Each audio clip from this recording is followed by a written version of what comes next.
Shalom Nikulam. Hello, everybody. My name is Paul Gross. I'm a senior fellow here at the Menachem Begin Heritage Center in Jerusalem.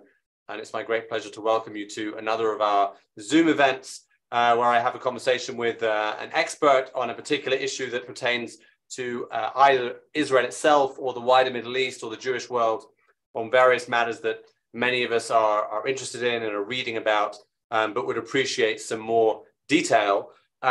So today we're going to be talking about Saudi Arabia, one of the most important, influential, impactful countries in the Middle East, and I would say increasingly so, and the incredible reforms, incredible in the sense that in their scale, I'm not making a moral judgment, but incredible in their scale in terms of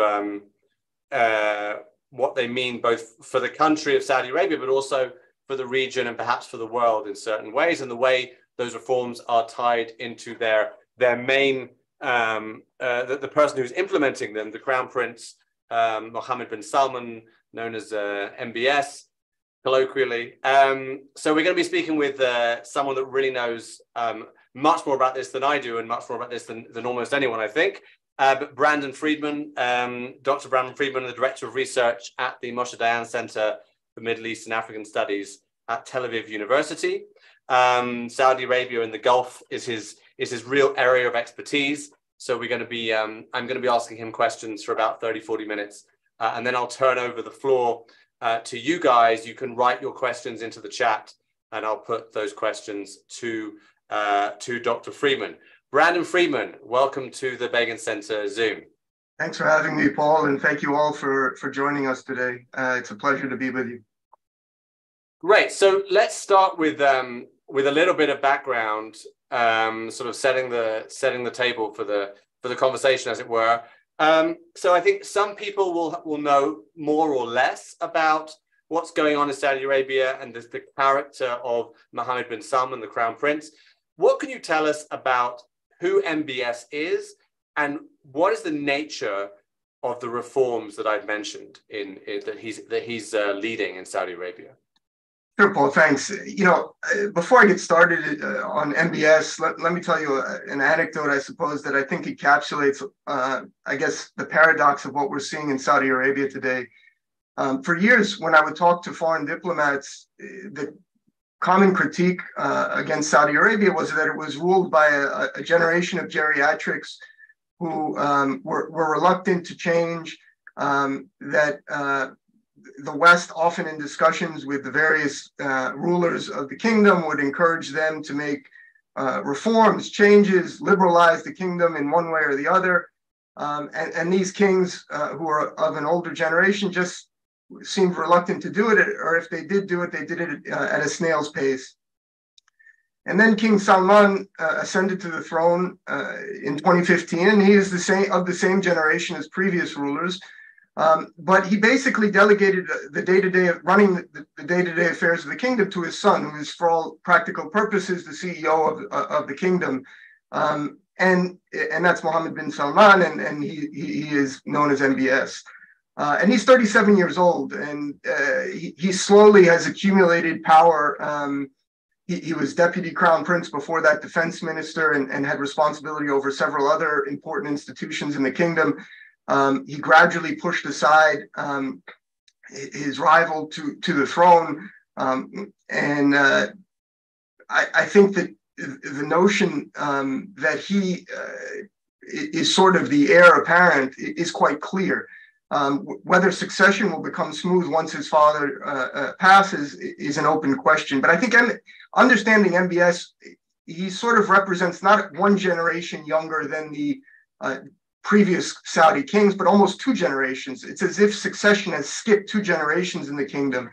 And what's interesting about that is that you have somebody who seems very much in touch with the majority of the Saudi population. 2/3 of the Saudi population is 35 years or younger.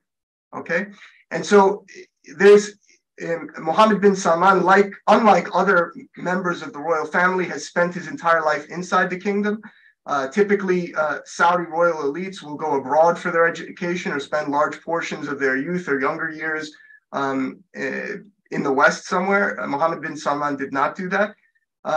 And so he's someone who's very attuned to, I suppose, what the younger generations in the Saudi Arabia are looking for. And I think a lot of what's happening now in the kingdom reflects MBS's youth and reflects what he believes the younger generations in Saudi Arabia is looking for.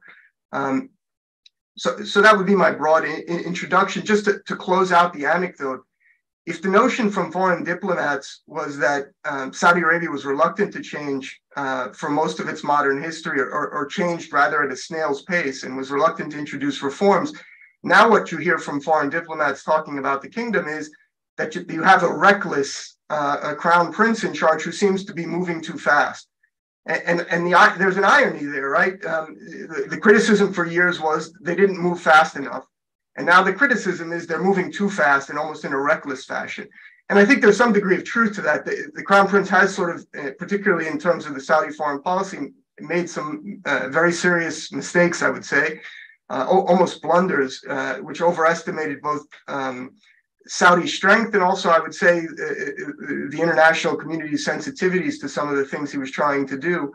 But at the same time, he's doing things at home that were unthinkable. And almost, and it's really hard to overstate it, almost a social revolution now in the kingdom. And we can get into that, Paul, as the conversation moves forward. Okay, thank you very much. I mean, I think it's worth noting, and perhaps people don't know, that we tend to think of monarchies as the succession being father to son, or maybe daughter in some places. But in Saudi Arabia, I think I'm right in saying that it's tended to be brothers, right? It's tended to be sibling succession, so which explains why the generation has remained sort of stagnant in this way, right? Right. To the extent that there's domestic politics in the kingdom, it's royal family politics within the Al Saud family. So right. You're absolutely right, Paul, to say that succession has jumped from one sort of brother to the next, but those brothers represent various branches of the family. And different mothers of sort of the original Saudi king when the kingdom was established in 1932. And even today, there are deep rifts or schisms within the royal family, and understanding which branches of the royal family are ascended at any given time is sort of the domestic political component in the kingdom. Okay, so let's move on a little to the specifics of what's going on there now. I don't know if anyone else remembers this, but I have a recollection of going back, I think it must have been 2017, when Donald Trump had recently been elected president. And I think his first foreign, or one of his very first foreign visits was to Riyadh. And there was this picture of him visiting this sort of hyper modern, almost sci-fi looking complex with King Salman. And that was kind of at least for me, the sort of earliest sign that I saw that something was happening in this country, which we all associated with essentially either super conservative, hyper conservative Islam, and or oil, right? So what's going on in terms of this seeming pivot to a kind of futuristic economy, and also, as some of us who follow sports are aware, an investment in golf and what I call football, what I suspect many on this call will call soccer. But yeah, can you speak to some of those things? Sure. Let me take a few steps back and explain what I would say is what we see happening in the kingdom today was more than a decade, even one might say 2 decades in the making. Many of the reforms we're seeing implemented by MBS since 2016 were really reforms that were introduced under the previous King Abdullah before Salman succeeded him. But I would say that there were 6 major changes that took place between, let's say, 9/11 and 2001 and when King Salman ascended to the throne in 2015. The first major one, which I think continues to affect the Saudi-American relationship today, was that the United States became a major energy producer. The U.S. had its shale oil and gas revolution, what's known as the fracking revolution, which really took place between 2007 and you could say up until 2019, which transformed the US into a oil-producing competitor of Saudi Arabia's. So for much of the 20th century, the US had sort of an oil for security relationship with the Saudis. And what the shale fracking revolution did was transform that relationship, because the US all of a sudden became a major oil and gas producer. And to a certain extent, the US and the Saudis were competing for global market share with respect to oil. And this happened at right around the same time that you had the global financial crisis that started in the US and moved to Europe. In 2011, 3 or 4 years after that period that I just mentioned, you had the Arab Spring. And the Arab Spring didn't really, the Arab Spring isn't really talked about as affecting Saudi Arabia directly. When you think about the Arab Spring, you think first and foremost of Tunisia and Egypt, perhaps ultimately Syria, Yemen, and Bahrain, and Libya. But there was sort of some domestic foment in Saudi Arabia, and really it was viewed as being led by the Muslim Brotherhood, which is an Islamist organization, which the Saudis had provided a lot of space historically for settling in Saudi Arabia and operating quite freely. And after the Arab Spring, the Saudis began a process in which they began to crack down and become gradually intolerant of the Muslim Brotherhood in the kingdom, and gradually viewed the Muslim Brotherhood as a threat to the domestic stability of the kingdom. The fourth major development, I would say, is that the Saudis and Iran entered into a regional and competition for power. And this has oftentimes been expressed, you hear in the popular media, as Sunni-Shia rivalry, which is a dimension of this Saudi-Iranian rivalry, but certainly doesn't encompass its totality. And then finally, the fifth major development before MBS and King Salman came to power was you had the emergence, and we tend to forget this now, but it was a major development in the Middle East, was the emergence of the Islamic State in 2014 and 2015. And the Islamic State quite vocally targeted the Al Saud family and the Saudi kingdom as illegitimate rulers of the holiest sites of Islam. So after, in the hierarchy of Islamic State priorities, it was first to wipe out the Shia Muslims who they viewed as non-Muslims, and then to target the kingdom. And so there was some sense in Saudi Arabia that Islam had turned on itself, or turned on the Saudis. If the Saudis had been the sort of great patron of a very puritanical or conservative form of Islam, I think gradually the sense in the royal family was that they had lost control of Islam, and that Islam was gradually coming back to turn on the kingdom. And part of what we see today is the MBS and the current elite ruling family in Saudi Arabia promoting Saudi nationalism. And I think that the promotion of Saudi nationalism is in response to two major developments. One is the sense that the energy transition is imminent, maybe not tomorrow, the next day, or the next decade, but it's going to happen in the next generation or so. And that the Saudis need to prepare themselves in terms of diversifying their economy and preparing their population for a day in which they won't be able to survive on oil handouts.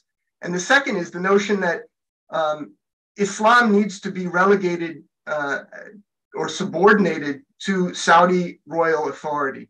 If the notion in the Saudi kingdom was that the Saudis share authority and legitimacy with the religious establishment, and that had been the basis for the Saudi legitimacy since 1932, since it was established, and you could argue even going back a century or more, I would say that the feeling today is that Islam is important. It's a key part of Saudi identity, but it doesn't have to legitimate Al Saud authority. And that's a huge change in the kingdom. What they're trying to do is say to those who are promoting a version of Islam that challenges Al Saud authority that they will be marginalized and eventually oppressed or suppressed. And I think that part of what's happening has to do with that change. The royal family changing its relationship to the religious establishment in the kingdom. But the religious establishment, I mean, at least from my understanding, that there was this sort of deal between the royal family and the Wahhabi clerics, right? And so are they now feeling, the clerics, they're feeling undercut in some way, because part of the reforms that MBS is pushing through include things like liberalizing what women can and can't do, for example, right? Sure. So I think that the notion is that the religious establishment hasn't done its job. I think that's the Al Saud feeling, in the sense that they haven't been able to control elements of Islam in the kingdom, like the Muslim Brotherhood, like Al-Qaeda or the Islamic State. And so therefore, they're still important. And the Al Saud family and the royal authorities are still trying to be respectful of them. But they want to be clear that the relationship in terms of authority in the kingdom is no longer equal. It's no longer a partnership between religious establishment and, let's say, the temporal royal princes. It's the royal princes first and the religious establishment second. And I think part of that has to do with the fact that that MBS wants to make key changes to social and tribal norms in the kingdom. And part of that, as you mentioned, is allowing women a place in the public sphere, in particular to work, and that's the instrumental dimension of the reforms. But also it wants to promote a greater place for youth in society. And that's the pushback, I would say, on tribal norms, right? Which places a great deal of emphasis on generational, the older generations come first, and at the end of the line come the younger generations. And I think what MBS is trying to say is we need to find space in Saudi society, particularly in the public sphere, for young people and women. Because if we're going to transform our economy from one that is completely dependent on oil revenues to a diverse, knowledge-based economy, which is the future, and I think Saudi royals recognize that that's the future, then they need women who represent half of society to participate. And they recognize that the engines for change, if they want a knowledge-based economy, are going to come from the younger generations. And so they have to empower them. Now, the minute you try to do that, you run up against the religious establishment's resistance, right? And I think that that's where the Saudi authorities are saying, look, we're either going to co-opt the part of the religious establishment that's willing to go along with what we're trying to do. And if they're not willing to go along with what we're trying to do, then they're going to find themselves in a bad place. And I think that's really been their approach right now. I just to say to our audience, questions are coming in thick and fast. That's great. I will turn to those in about 20 minutes. Okay, 15, 20 minutes. So keep them coming, and I'll definitely put a bunch of those to Brandon. Okay. And the huge investment, the enormous and very public investment in sport, is that a response to the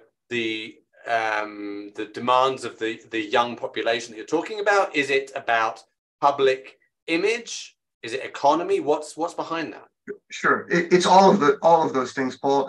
I think first and foremost, it's important to understand what Vision 2030, which is the Saudi program of reforms that was rolled out in 2016, was essentially it was rolled out as a technocratic package. It was very much a product of all of the very high paid consultants that the kingdom employs, particularly McKinsey, but not just McKinsey, and it was framed in very technocratic terms. And the logic was, look, the Saudis want to create a new economy, and the way they can do that is they can create things like a domestic industry for travel and leisure at home. And the Saudis for decades have traveled abroad with their money and spent huge amounts of money all over the world in order to enjoy their vacations. And the notion was, why don't the Saudis try to keep that money at home? There's a lot of beautiful things that the Saudis can do at home if they can create the kind of infrastructure needed to do that. And keep in mind, the Saudis never had a movie theater really operational until MBS. And so they never allowed women and men to attend public social events together, which they've now introduced in the last 5 years. So it really is a revolution in terms of social norms changing, like the notion that women and men could sit together at a concert for a pop singer, of which there have been a series of shows in the last 5 years, was something that if you would have said to me, this is going to happen in the kingdom in 2015, I would have laughed at you and said it would have resulted in an uprising that would have overthrown the king. And so what we're seeing is to some extent a project which says, look, you have to change the foundation for the economy. And MBS is saying to himself, well, look, travel and leisure, tourism, entertainment, these are things that my people want anyway, right? Why should they have to travel to Europe or to the United States or somewhere else to get them? Let's bring those shows or sporting events here. And so the Saudis have, a major horse racing event, a major Formula One car racing event, a major boxing event. they're now starting a new pro soccer league, or football, if you will, Paul, in which they're paying Cristiano Ronaldo $75 million to come play soccer in Saudi Arabia. They're playing Karim Benzema, one of Europe's top players, $215 million to come play in the kingdom in the Saudi league. The Saudis are buying Newcastle United and overnight transforming it into a competitive team in the English Premier League. I think in part they're doing that to change the kingdom's image abroad, but I think they also recognize that there's a great deal of interest in football at home, right? Young Saudis are huge fans of soccer and huge fans, both in terms of following global soccer. They want to see it at home. They want to play soccer. And so this is a way that MBS can make himself enormously popular and also grow the economy. Before we started this, I mentioned the fact that the sports event industry in the kingdom has grown 9% each year since 2018. It's grown from a $2 billion industry to $3.5 billion industry in 4 years, which shows that there's an interest for it, right? It's not like they're bringing these events to the kingdom and no one's interested. And I think that so if you want to understand what the Saudis are doing, yes, they're trying to improve their image in the international community, no doubt, but they're also trying to diversify the economy, and they're also trying to give young Saudis what they want, which is a chance to watch world-class football at home. Wow. Can I just say, I've been doing these Zoom conversations for about 3 years, and I finally have an ambition realized that the English Premier League has been mentioned as in one of these conversations. Let's get to some foreign policy issues, which are also important for Israel. So Iran. Now, many of us looking at the Middle East are used to thinking of Saudi Arabia and Iran as being on sort of opposing poles in the Middle East, right? One Sunni, one Shia. Saudi were broadly in this sort of US-backed alliance with the likes of Egypt and Jordan, and Iran has been leading its own profoundly anti-American and anti-Israel, of course, axis with the likes of Hezbollah and Hamas and Assad, Syria. And there was the big headline news of a few weeks ago now of this seeming rapprochement between the Saudis and Iran. What can you tell us about that? I think that the first thing I would say is that I think that both sides have an interest in de-escalation at this point in time. I don't think either side fully trusts the other. I don't think that, I think this is a very delicate détente, if you will. I think that Iran has been rocked by a series of domestic protests that are ongoing, sort of the uprising of women in the Islamic Republic, which started in September of last year. And which continues sort of burning on or simmering on a very low scale, but still not yet fully suppressed. And they are also in a position where have become a major arms supplier to Russia in the Ukraine war, and therefore find themselves facing pressure from the sort of united West, if you will, that is supporting Ukraine in that war. And I think there's some sense in Iran that, and by the way, this goes back to when Ibrahim Raisi, the Iranian president, was elected. And the first speech he gave, and this is June 2022, is that he wanted to repair relationships in the neighborhood. And it was quite clear he was alluding to Saudi Arabia. And Saudi, for their part, realized that they've sort of lost the war in Yemen, which is a war in which Iran and Saudi Arabia have been fighting each other through the various actors in the Yemeni civil war. The civil war has come home to roost inside the kingdom. The Saudis have found themselves under fire, something we in Israel can identify with actually by fairly consistent rocket fire from the Houthis into Saudi civilian cities in the south. Consistently from 2018 until today. Some of those rocket and drone attacks have targeted the capital and Jeddah, a major metropolitan area. And so I think that there was some sense that from both sides that this notion of de-escalation would serve both of their interests. And so I think it was a question of timing. I don't, however, believe that each side I think it's a very fragile détente, if you will. And I think it's predicated also on the notion that the Saudis were willing to trade greater cooperation in Lebanon, which is very important to Iran because there's been a political stalemate in Lebanon for several years in which the Saudis can play a role or have played a role in sort of backing one side against the Iranian side in the Lebanese political sphere. And the Saudis were willing to let's say, give Iran what they wanted in Lebanon if Iran was willing to try to rein in their partners in Yemen and prevent ongoing rocket attacks against the Saudi kingdom. And so I think in a very practical sense, there was a shared interest in making that trade, sort of a give and take, quid pro quo, if you will. And so I think that what we're seeing there is a notion that this de-escalation in the region serves both of their interests. By the way, I think that the Saudis entered into this deal because they felt that the US and to a certain extent Israel were preoccupied elsewhere. That if the idea was that if the US and Israel would be able to somehow contain or push back against Iran's regional expansion, the notion over the last 6 to 8 months is that perhaps the Saudis have lost faith in that and therefore have made this deal with Iran, perhaps realizing it's the best way to protect themselves. That's really interesting. Okay, one final question from me, and then we'll get to questions from the audience who are rather usefully, I see, asking questions that I would like to have put as well. So that's helpful. So we haven't really mentioned, except in passing, the United States. And obviously the US was traditionally, historically, the security guarantors of Saudi Arabia, and relations soured a bit after 9/11 and then sort of got back on track in some way.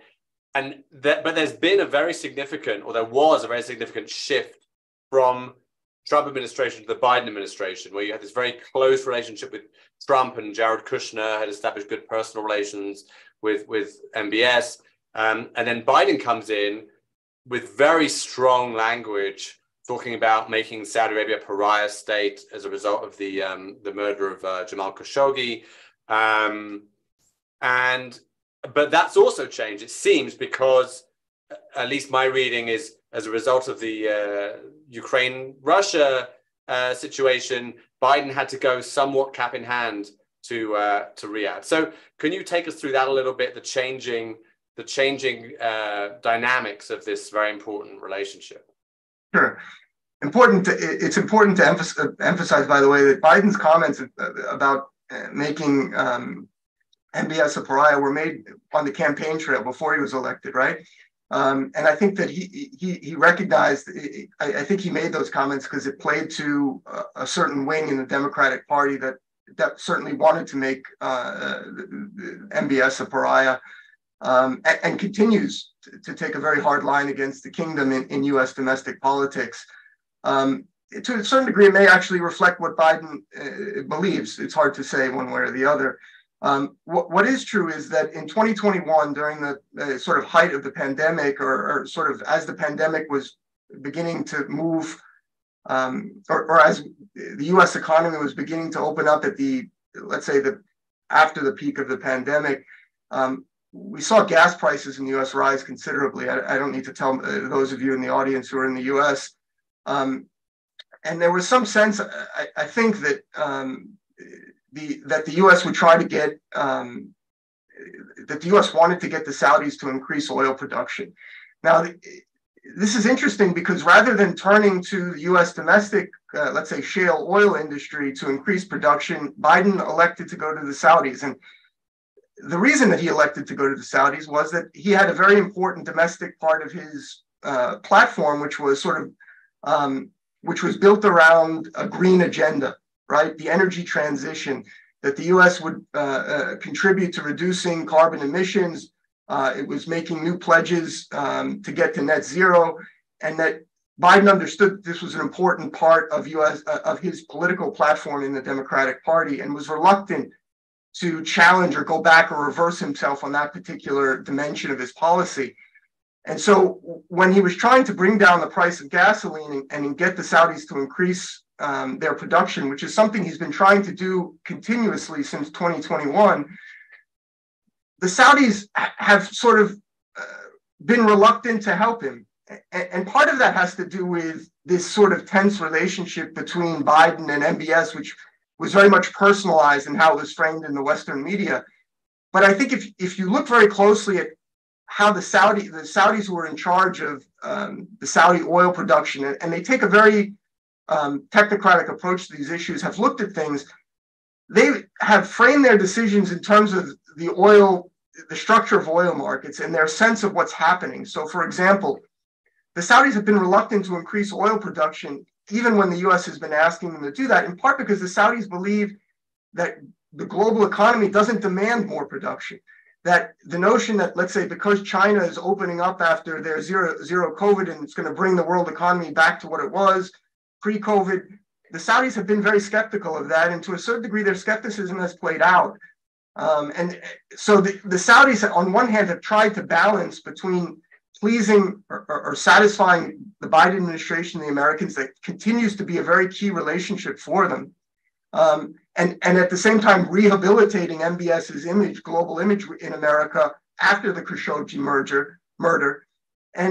But on the other hand, preserving what they think is their smart, what serves Saudi oil interests, which is to find a price to sell oil at that will support the Saudi reform agenda, which has a big price tag, right? Saudis need oil to be at roughly $85 a barrel in order to balance their budget, to continue to fill their coffers with enough money to pay for all of the mega projects that MBS has rolled out in order to transform the economy there.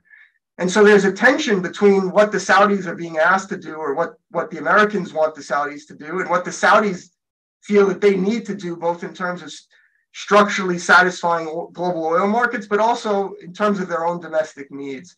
And I think that's fed some of the tension in the relationship between the US and Saudi Arabia. The relationship is not what it was in the 20th century. This oil for security relationship doesn't exist, and in part it doesn't exist because the US, at least for the last quarter of the 20th century, was not the oil power it's been for the first quarter of the 21st century. Okay, thank you very much for answering my question so fully. Let's go to some questions from the audience. There was an important question from Shmuel Yerushalmi, who brought up two countries that we haven't mentioned yet, Russia and China, who are both in their different ways and for different reasons becoming more interested in the Middle East. What can you tell us about the growing, that's my assumption actually, I'll put it a different way. What can you tell us about the relations, growing or otherwise, between the Saudis and Russia and China? So the Saudi-Russian relationship is extremely important for Saudi Arabia. OPEC has become OPEC plus, and the plus stands for Russia. Saudi Arabia and Russia are two of the most important, influential global oil producers. And together they manage the global oil prices. And since the Ukraine war, that's become a much more important issue as well, because what the West has tried to do is push back on this sort of control that the Saudis and Russia have over the global oil markets by creating sort of a buyer's cartel, which means they've tried to cap the price of that Russia can sell its oil in the global markets, and to some degree try to take control over oil pricing globally, which is a concern for Saudis, because the Saudis say to themselves, well, if the West can try to freeze Russian oil assets abroad and then cap the price that Russia can sell its oil at on free markets, what's to stop the West from doing that to Saudi Arabia if it decides they don't like Saudi policy in one way, shape, or form? If you remember back to 2020, but let me say, so the Saudi-Russian relationship is important because they jointly together decide or try to decide what the price of oil should be on global markets. And so if the Saudis need the global price of oil to be roughly $85 a barrel in order to balance their budgets, they need to make those decisions together with Russia, okay? Because Russia it has plays a huge and influential role in terms of their production. But they're also competitors.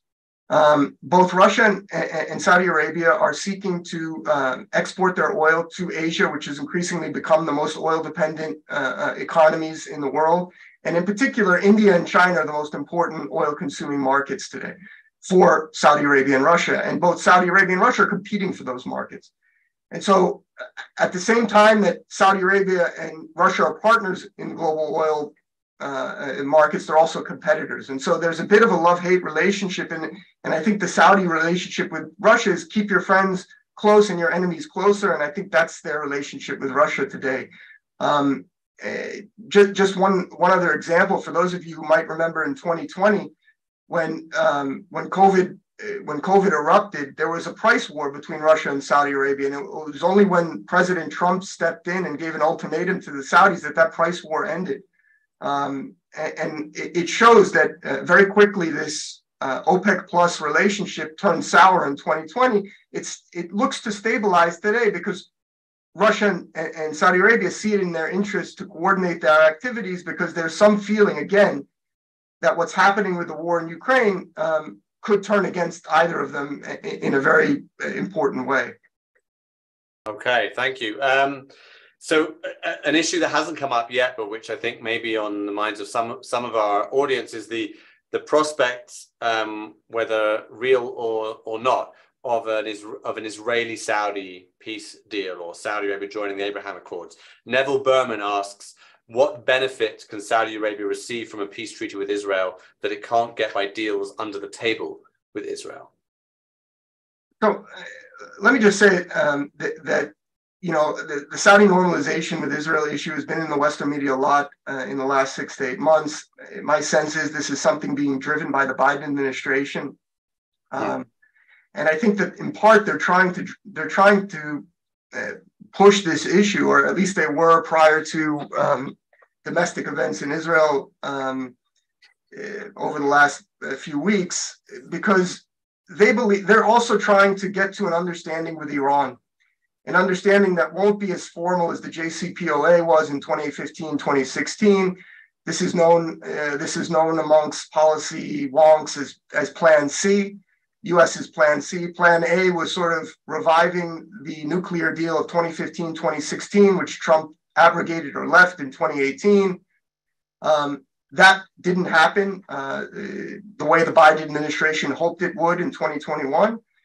Plan B was supposed to be a return to, let's say, maximum pressure, the kind of things that we saw during the Trump administration. The Biden administration has been reluctant to do those sorts of things because they feel that it would distract from what their priorities should be, which are fighting the war in Ukraine and containing China and East Asia. And so they've settled for what some people are referring to as Plan C, which is making sure Iran doesn't get the bomb, doesn't escalate its regional behavior, and it leaves open the door for future diplomacy. That's the way it's being framed by the Americans. And the Americans realize that this is not going to be this Plan C is not going to be popular in either Riyadh or Jerusalem. And so what they've tried to do, or what it seems like they're trying to do, is at the same time that they advance this understanding with Iran that prevents or sort of avoids a situation where Iran breaks out to a nuclear weapon, is that they say, okay, we're going to balance that understanding with Iran with a Saudi-Israeli normalization, all right? And I think that certainly Israel's prime minister would love to see normalization. It was one of the first things he talked about when he came back to power at the beginning of this year. But the Saudis, for the Saudis, it's much less clear what's in it for them. The Saudis have sort of had de facto normalization with Israel for more than a decade. Israel and the Saudis coordinate at the strategic level in a very close way and have done so for several years now. And the notion of bringing that relationship sort of out of the closet and normalizing it in the international community only brings liabilities for them. And so the way the Saudis have responded to the U.S., I would say the U.S. initiative to create this Saudi-Israeli normalization is to say, okay, we're willing to entertain this idea if the U.S. is willing to give Saudi Arabia a security guarantee and make civilian nuclear technology available to it. And I think the Saudis very much understand that these are things that the U.S. and certainly the Biden administration can't give them because they require congressional approval that's unlikely to come. And so it's a very polite Saudi way of asking for something that they know they can't get, which is their way of saying this is not going to happen, right? And so it's a very strange dynamic where in Israel you have this sort of feverish discussion about the potential for normalization with Saudi Arabia, but the Saudi discussion about this is only happening with Washington, and Israel really isn't part of the conversation at all. And so it's important to understand that. It doesn't mean that it won't or it can't happen in the future. If there's one thing I've learned over the last decade or more, it's not to underestimate our prime minister here and not to underestimate MBS in Riyadh. So I think that both of those leaders have the capacity to surprise, and it's possible, but I would say it's very difficult. On the Israeli side, the prime minister would have to thread an enormous domestic political needle to make that happen, to make normalization with Saudi Arabia happen, because the Saudis can only normalize, and they've said this several times publicly, if there's some movement on the Palestinian issue. And it's my belief that that movement would have to happen under the auspices of the Saudi or the Arab Peace Initiative, which was really a Saudi peace initiative that was rolled out after 9/11 in 2002. And it's hard to imagine this particular governing coalition in Israel agreeing to anything that sounds like an Arab peace initiative.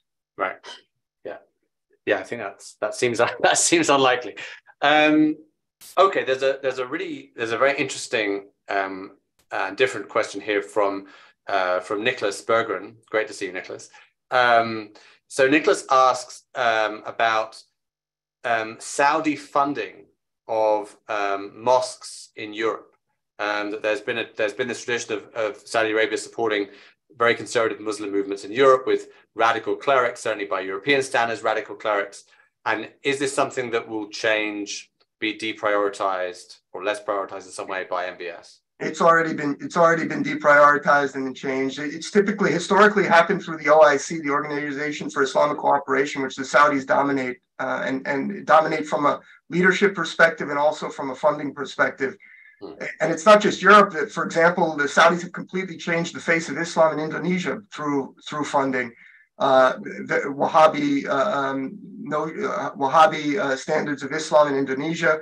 And large swaths of Africa have also been changed by Saudi funding over the years. But one of the first things that MBS has done in terms of not only changing the relationship between the Al Saud family and the religious establishment in the kingdom, he's also done it internationally by reducing funding of the sort, Nicholas, that you're asking about. It's a great question.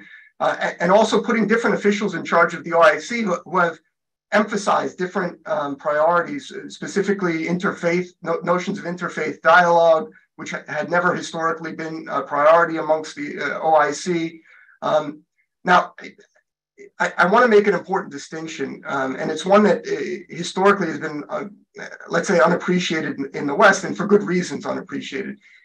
There's a difference between how Saudis fund Islam abroad through government-backed organs like the OIC, and not just the OIC, and how wealthy individual Saudis choose to fund Islam abroad. And so there are wealthy Saudis, there's no small number of them, who have very conservative notions of what Islam is and should be, not just in the kingdom, but in the world, and have used their private resources to fund radical elements abroad, including in Europe and elsewhere. And this happens independently of the kingdom. And so I think one of the questions that some people have is, will the kingdom, what is the kingdom doing to crack down on that, on the flows of private funds to fund radical causes abroad in which the government doesn't really have, let's say, a direct policy control over? And on that notion, I can't give you a firm answer as to whether that's happening.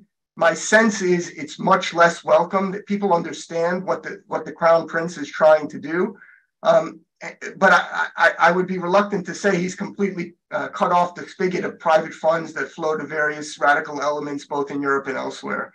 So some people might argue that what I'm saying is it's a difference without a distinction. I would argue it's an important distinction, but it's something worth following up on in terms of research. Okay. Here's another question, an important question we hadn't touched on. Nuclear power or nuclear weapons.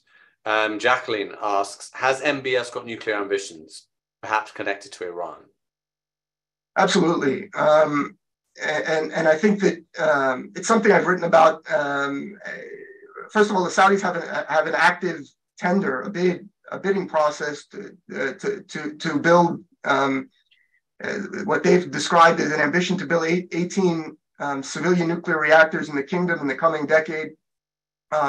They have a research reactor that exists already that was in which they received technical guidance and assistance from Argentina.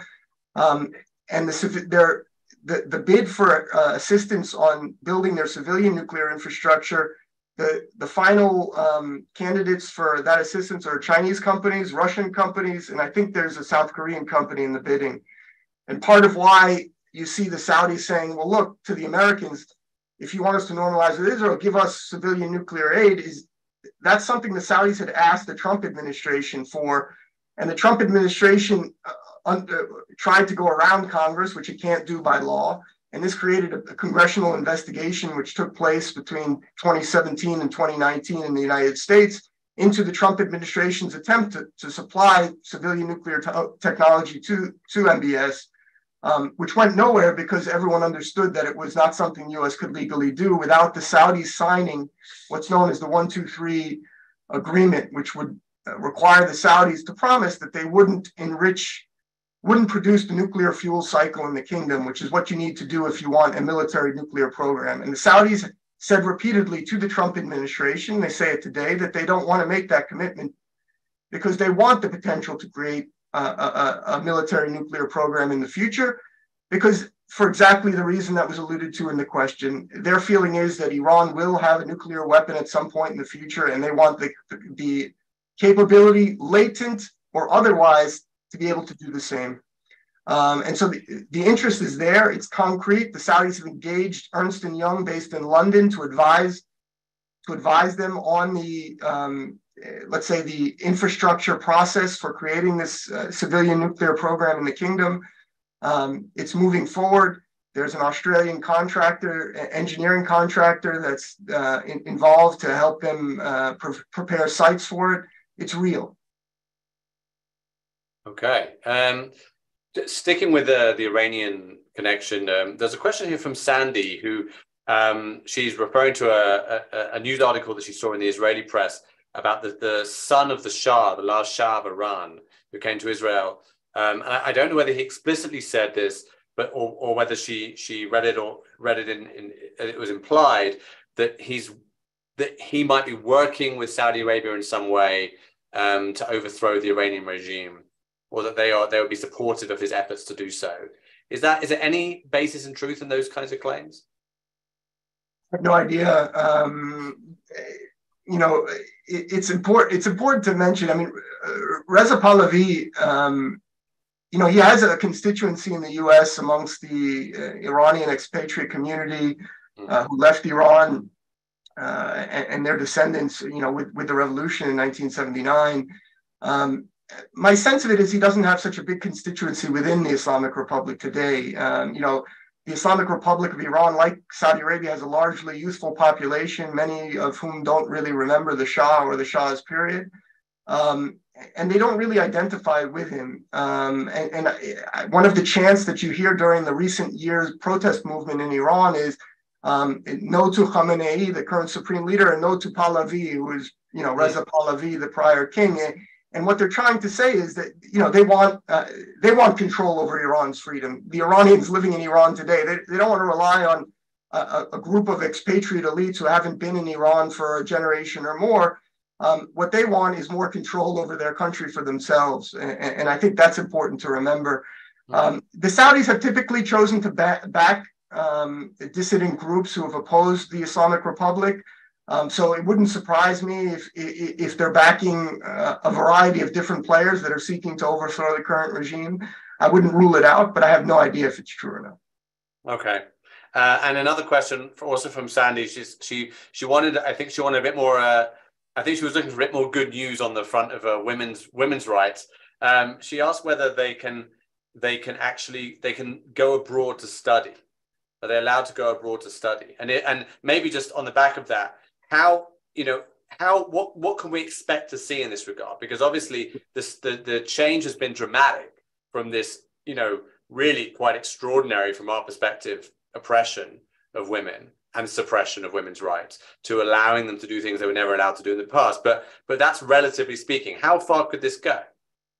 So there are three major changes, I think, that exemplify how revolutionary MBS has been for women and why they tend to be big supporters of him.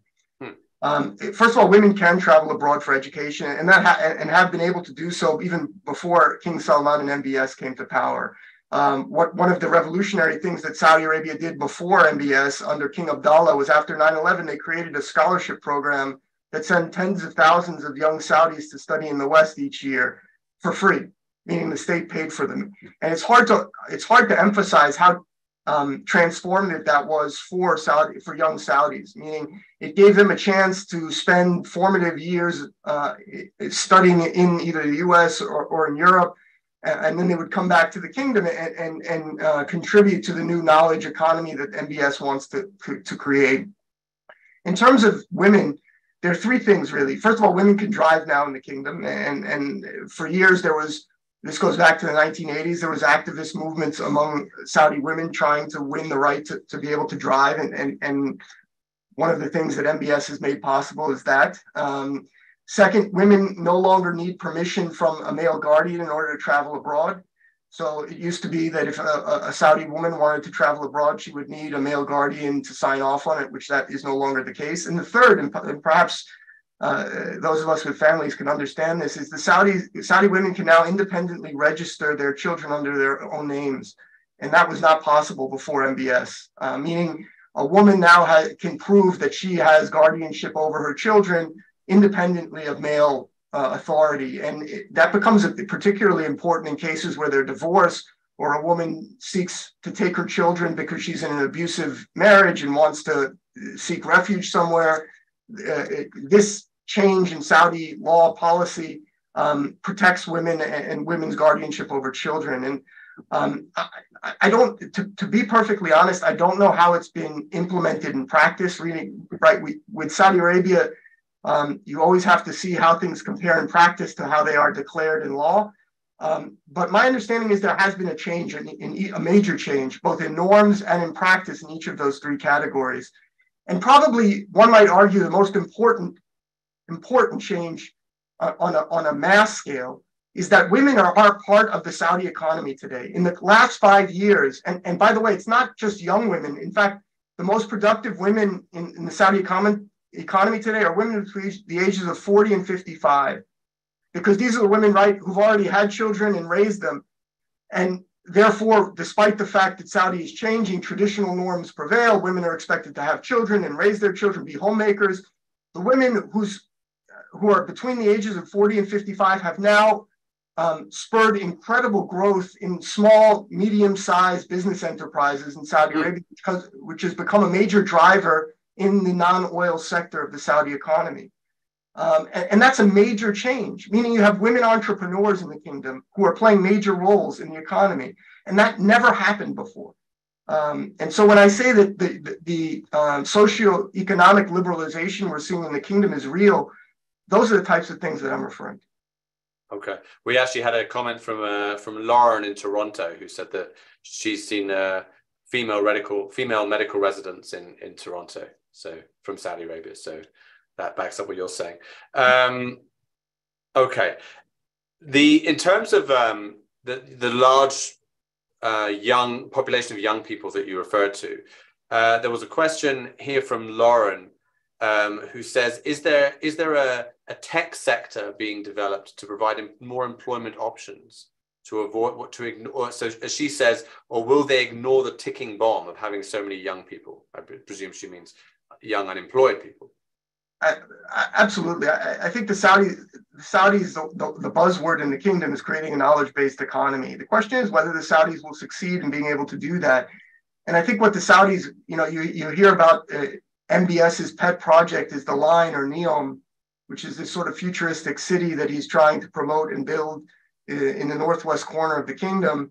And I think the idea is to create make that the hub of the Saudi knowledge economy and to link that economy to Jordan, Egypt, and hopefully in the future, I think there's a recognition that that this would also be linked to Israel and Israel's high-tech economy. And I think that, so that's certainly an ambition.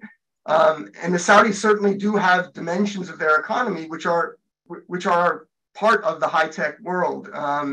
And the Saudis are investing enormously in technologies that are viewed as part of the fourth industrial revolution, things like robotics and AI, and have actually been talking to Israel about those types of technologies. So I think that this is certainly a key Saudi ambition. Whether they'll be able to fulfill the ambition in line with their vision is a big open question mark. But I think that they're moving forward in very practical ways to make it happen. It's not just all pie in the sky rhetoric that this is disconnected from reality. They seem to be doing things on the ground that make it possible that this would evolve, that the economy would evolve that way. In terms of employing these huge numbers of young people that they have, I don't think that masses of young people yet are ready for the high-tech economy. But that's the same for Israel as well, right? I mean, Israel's high-tech economy, which is the engine of its economy, it doesn't employ huge masses of people. It employs a small elite that are qualified to work in those industries. And I think it will probably be the same for the Saudis. What the Saudis are trying to do is convince their population, particularly the male population, to take jobs that were historically viewed as beneath them or undesirable, things working in construction, doing jobs that are less than white-collar supervisory or management roles. And I think there the Saudis are going to have an uphill battle as they continue to try to get young people to work in jobs that historically have been filled by foreigners. But we'll have to see. I just want to address, I saw a comment about human rights, and I want to address that because it comes up in my classes every year when I talk about Saudi Arabia and I teach Saudi Arabia. Saudi Arabia, by Western standards of human rights, is certainly appalling. And I'm certainly not going to sugarcoat it or try to explain it away or apologize for it. But I'm an area studies expert, and my job is to sort of try to understand what's happening in Saudi Arabia in a Saudi context. And so I tend to evaluate, analyze, and judge Saudi Arabia from, let's say, the parameters of a Saudi context. And that's, again, not to excuse or apologize for some of the things that we in the West might view as disgraceful in terms of the human rights record. But it's simply to try to explain and understand Saudi Arabia on its own terms, which is how I see my job.